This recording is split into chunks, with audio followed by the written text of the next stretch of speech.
ఆఫీసులో, ఇంట్లో పై అంతస్తులకు వెళ్ళడానికి మనలో చాలా మంది లిఫ్ట్ని ఎక్కువగా వాడుతూ ఉంటారు. ఇక షాపింగ్ మాల్స్, థియేటర్స్కు వెళ్ళినప్పుడు కూడా మెట్లకు బదులుగా ఎక్సలేటర్లు, లిఫ్టుల్ని ఉపయోగిస్తూ ఉంటాం.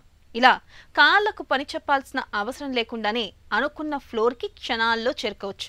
అయితే ఎప్పుడూ వీటిని ఉపయోగించుకోవడం అనేది మన ఆరోగ్యానికి, శారీరక దృఢత్వానికి ఏమంత మంచిది కాదని, రోజులో కొన్నిసార్లైనా మెట్లెక్కి దిగడాన్ని అలవాటు చేసుకోవాలని చెబుతున్నారు డాక్టర్లు.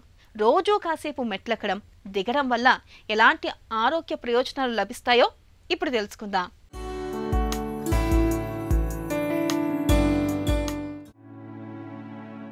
ఆఫీసైనా, ఇల్లైనా పై అంతస్తులకు వెళ్ళడానికి ఎక్కువ మంది ఉపయోగించేది లిఫ్టే.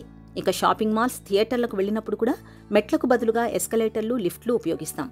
ఇలా కాళ్లకు పని చెప్పాల్సిన అవసరం లేకుండానే అనుకున్న ఫ్లోర్కి క్షణాల్లో చేరుకోవచ్చు. కానీ ఎప్పుడూ వీటినే ఉపయోగించడం అటు ఆరోగ్యానికి, ఇటు శారీరక దృఢత్వానికి అంత మంచిది కాదని, రోజులో కొన్నిసార్లైనా మెట్లు ఎక్కి దిగడం అలవాటు చేసుకోమని అంటున్నారు నిపుణులు. మనలో కొంతమందికి తొడలు లావుగా ఉండి మిగిలిన శరీర భాగాలన్నీ సాధారణంగా ఉంటాయి. అలాంటి వాళ్లకు రోజు మెట్లెక్కడం వల్ల మంచి ప్రయోజనాలు అందుతాయి. మెట్లెక్కే క్రమంలో శరీర బరువంతా మోకాళ్లు, తొడకండరాలపైనే ఎక్కువగా పడుతుంటుంది.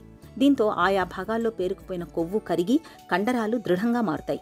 మెట్లెక్కడం వల్ల నిమిషానికి 7 క్యాలరీల వరకు ఖర్చవుతుందని ఓ అధ్యయనంలో వెల్లడైంది. కాబట్టి బరువు తగ్గాలని లక్ష్యంగా పెట్టుకున్న వాళ్లు వీలైనంత ఎక్కువగా మెట్లను ఉపయోగించుకోవడం మంచిది.